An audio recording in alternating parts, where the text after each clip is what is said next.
I'm Michael. Yeah, Peter, thank you so much for inviting me here to talk about my crypto heroes and for hosting the event. This is a great venue, good people. And yeah, I'm excited to share some learnings from my time building the game My Crypto Heroes, sharing notes with you. And yeah, quickly about myself. Yeah, I'm Michael. I've been full-time in the crypto space for about 3 years now. So I joined My Crypto Heroes in Double Jump Tokyo in early 2000. Was it 2019, February 2019. Joined as an engineer, but actually have a business economics background. And I worked on engineering my crypto heroes, double jump, but also been on the product and NFT economics and ecosystem design kind of things. And then last year I kind of scaled back my commitments with my crypto heroes and focused a bit more on DAOs. So I worked with Building Games in the early days for about 3 months. And also advised G2 Esports on their NFT plans. And also last year I joined Blackpool Finance about a year ago, worked there as a core contributor, as an engineer, but also on the lab side of things with investments. So the lab is basically the investment arm of Blackpool, so I see a lot of games. And then last year I kind of realized, okay, there's still not really good games in this space, and I feel like the best way for me to contribute to the space is to go back and actually building games. So I talked to a lot of game studios and a lot of Web2 game studios that want to move into Web3. One of them is Mighty Bear Games, and Ben, one of the co-founders, is also here with me today. I found them to be already very deep the rabbit hole and understand, okay, the Web3 thinking. And I decided to join them, so I joined them 2 months ago. And today, I'm basically splitting my time between Blackpool and Mighty Bear Games, building games. But today, we're going to talk about My Crypto Heroes. Those of you who know a bit of Japanese, it's called MyCrypto in Japan. So very Japanese styled game. I also lived in Tokyo for 3 years, working there with the team. And we had like 70% of players in Japan. My Crypto Heroes was the #1 game back in 2018, 19, and early 2020. We had roughly 5 to 10,000 average daily active users in that time, and back then that was a lot. I think Axie was around like 300 or so in 2009. And yeah.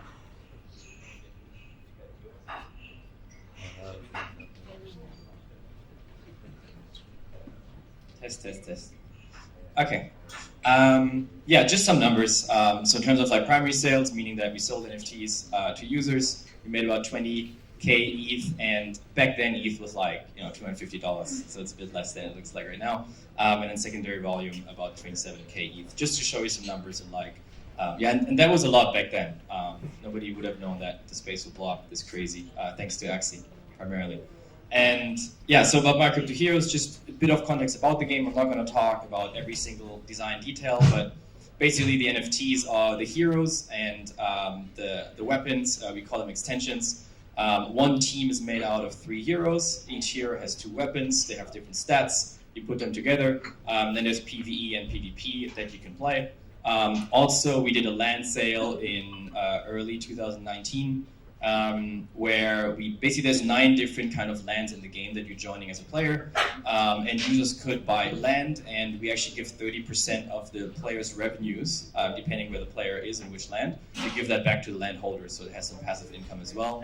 And also in terms of the game, we have kind of like land versus land. We call it Cryptide Wars. So Cryptide is this turtle, snake, land mascot thing. So every single land has their own mascot, and you can play against each other. So basically like a guild versus guild kind of PvP feature as well. So now to the learnings. So I have 3 learnings. The first one is probably the biggest one I want to start with. So it's ecosystem sustainability. And I wanted to share what I've learned working on the game. So in terms of like the NFT emission schedule, we actually capped the amount of heroes that we sell at 200 different types. So basically like Napoleon or King Arthur is also here, are different kind of hero types. We have 200 different ones. We sold them every other week as a primary sale to our users, and we capped it at 200. That's why like the line is like flattening at some point. But in terms of like the weapons, there's basically infinite supply of like new weapons coming in, because every 90 days we fill the quests and the tournaments with new weapons, and that means there's basically more weapons coming in over time. That is kind of like the mission schedule that we chose for the game, and you can see like the heroes are kind of like the primary asset, and the weapons are kind of like the secondary asset that are owned by the users. The only way to get weapons or to mint weapons is to win them and earn them, and the only way to get heroes is to either buy them directly from us, in the primary sale, which is event-based, or from other users, peer-to-peer. So just talk about different scenarios of like growth, right? So if we have a lot of users coming in, meaning that there's more users coming in than weapons being minted or heroes being sold, that is fine. Assets go up in value. Everybody's happy.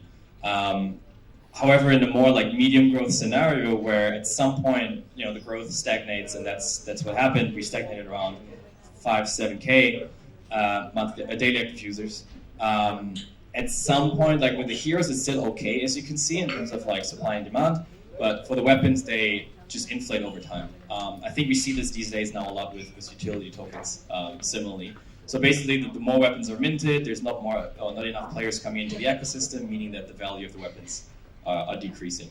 And to kind of understand what effect does this have on the asset prices, I want to kind of give like a mental model on how to think about pricing assets. So basically, let's say I have Napoleon in one of my teams. I know, okay, if I buy this legendary, very strong hero, I have very good chances of getting very rare items in the quests or very rare items in the tournaments that I'm winning. So basically, there is kind of like almost like a cash flow attached to owning that hero. So there's like expected returns over time, and you could kind of like value Napoleon as kind of like the net present value of the future cash flows that you would receive playing in the quests or in the tournaments. And that's kind of like I didn't do the math on this, but basically you could kind of like calculate, all right, this is worth 10 ETH to me because every month I can make about 0.5 ETH, and that's kind of like how I would think about the investment.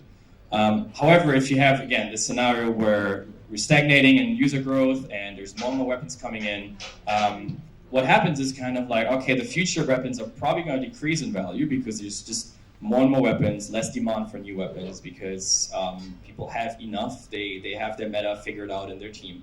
They don't have to trade anymore. And so the value goes down of the rewards. And if the future expected cash flow basically of my underlying asset is decreasing, that means also like the value of my asset is also decreasing. So it kind of like spirals back to the asset. Like although it looks fine that the heroes are probably in a good place, but they're not because the value is also determined by the assets that you can receive. And again, we also see this these days with utility tokens that you receive by playing games. So kind of like the learning here, what happened here and what could you do to fix this? Obvious solution, you could add some sinks, consumption, for example, some kind of like durability for the weapons. So maybe the weapons break over time, so there's more increased demand for the weapons. Or some kind of crafting, so introduce some other small parts to like craft weapons, or at Guild Wars, that's what I mentioned earlier with the Cryptides, with this mascot thing. We actually later added a feature where you have to like feed the mascot with your floor priced weapons to make them stronger, and then it kind of creates kind of like a competition, whoever can like feed their Cryptide the most because they get stronger in the Guild versus Guild War. We've tried a lot of these things, but I think it was a bit too late. There's some other reasons why also the game was not as strong anymore as it used to be in the other learnings. But basically, the way I would want to think about this today is kind of like, okay, there should be some kind of consumption in the game for players, and from that you could then later earn. And the goal, for me at least, is to build an ecosystem that is sustainable and can sustain itself with maybe a stagnant amount of users, so that people can still earn without needing new players to come into the game. And there's different kind of sinks, and I stole this from a friend Ryan from Delphi. He's not here today, but he says hi. And we talked about this a lot, and he kind of distinguishes between net positive sinks, meaning that you burn something, but with the expectations to get more in the future. So it's basically an investment. I would say like Axie breeding, for example, is a net positive sink because you burn SLP, but you want to get more SLP back later. To me, that is a delayed inflation. So you just delay the deflation over time. And there's another thing called net negative sinks, meaning that you're burning something, but you don't expect financial returns. You maybe expect emotional returns or like some kind of fun in the game. That is something I think we did with the Cryptide Wars, where it's just fun, you win. And I think we should focus more on the net negative sinks moving forward. So what kind of consumption could we have that gives you, access to just more fun?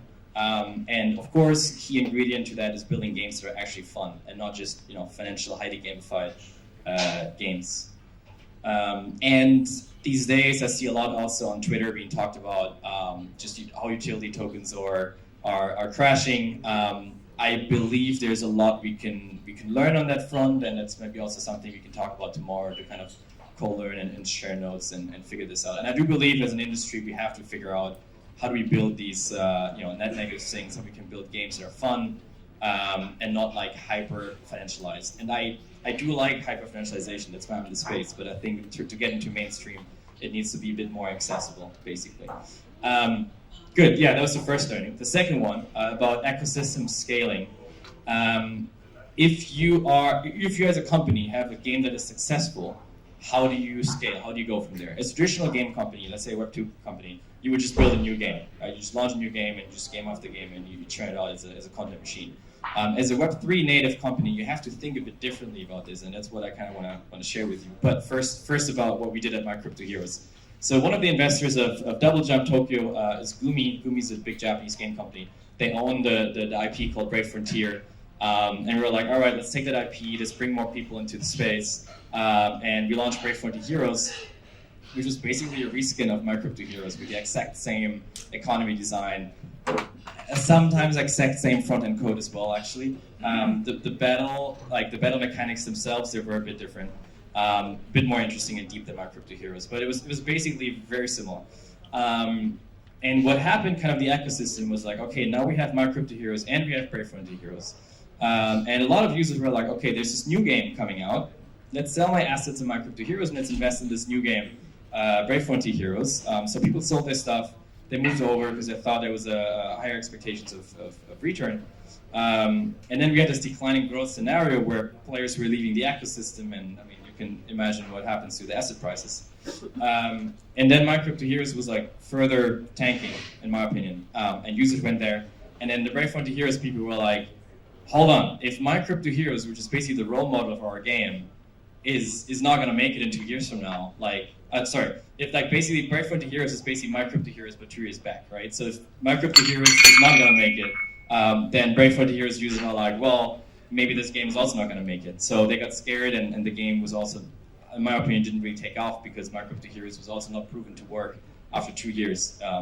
Not proven to work, I mean like the ecosystem. So that learning is, this is not the right way to scale, I think. And also, as another example, like analogy here, is like, it's kind of like, let's say you have a startup and you release, you raise capital and give them equity, and you just create a new startup and you just sell new NFTs.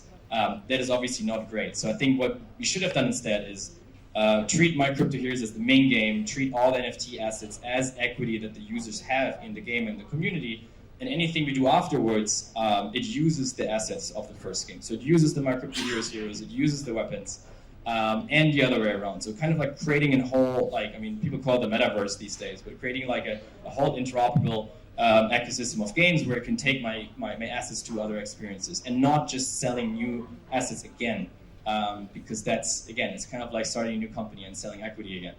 And I think Axie does this really well with their land gameplay, basically like having, it's like the entire stack. So you have like Axie as the main asset, you have Origin as an experience, you have land gameplay as another experience. So I do believe that they did that much better than we did back then. Yeah, that's about scaling. And then the last one here I want to talk about is business model. So how should you make money as a game studio? At MyCryptoHeroes, we chose to sell heroes directly as primary sales to users every other week. That's just a screenshot of the game. As I said, it's capped at maximum of 200, meaning that we would make money until we sell the 200th hero, and then we don't make money. And the goal was kind of like to hand it over to the community until then, because then literally as a game developer, you have no incentive to keep building because you run out of primary sale revenues. Obviously not great in terms of incentives, right? But also in terms of like the revenues. So selling the hero is basically revenue to the studio. So, and back then there was no DAOs or anything. It was just like, okay, it just goes to the studio in our pocket.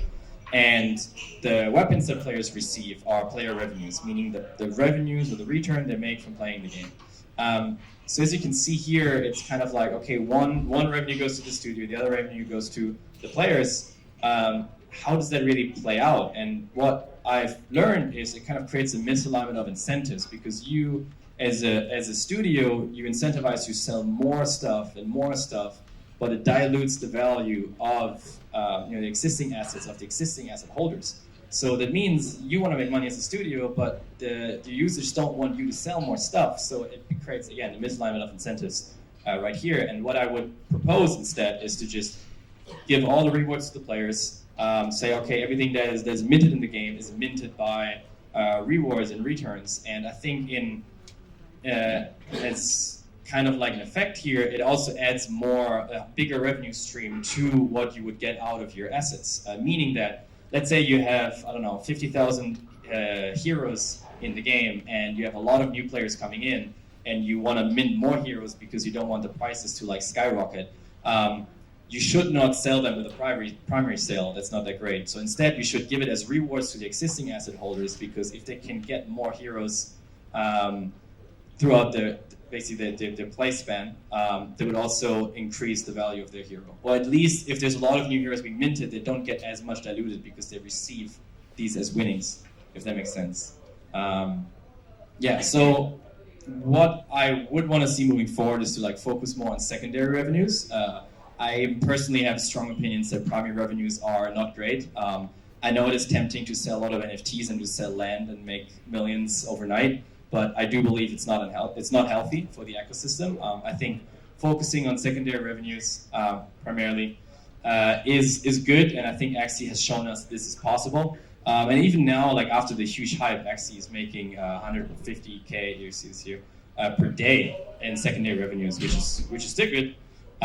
So it is viable. It wasn't viable back then, but now it is. And I believe it's a better alignment of incentives, because as a game developer, you're incentivized to keep supporting the game, and also with live ops, and I think we will see more live ops in games. It's just a much better natural fit. And also another thing to add on the primary sales, it also adds feature creep and more heroes being released, because they have to be stronger than the previous ones, and it's just not great for game design either. So yeah.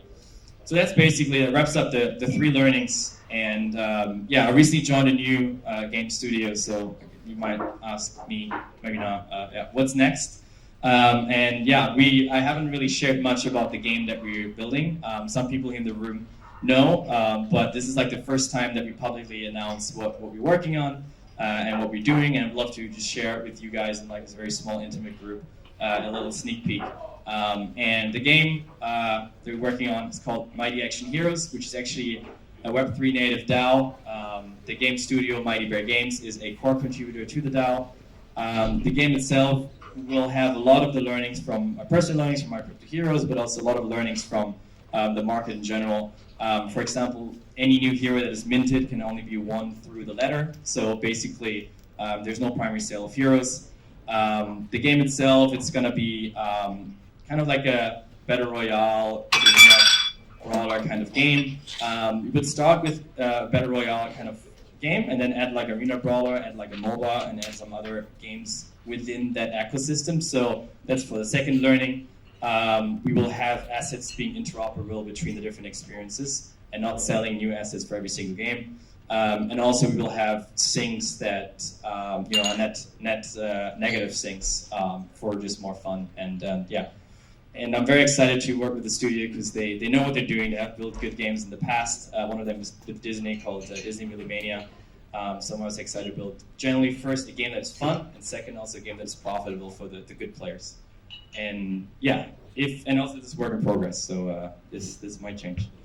So if you want to stay in touch, if you want to ask me any questions, feel free to ping me on Telegram. I'm most responsive there. Make sure to follow Mighty Action Heroes. It's Play Mighty Hero on Twitter. And thank you guys.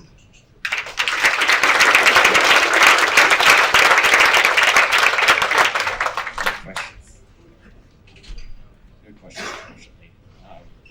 Next is Peter from Skyweaver, another one of the earliest crypto gaming projects in the space, and he's going to talk about similarly his insights and learnings.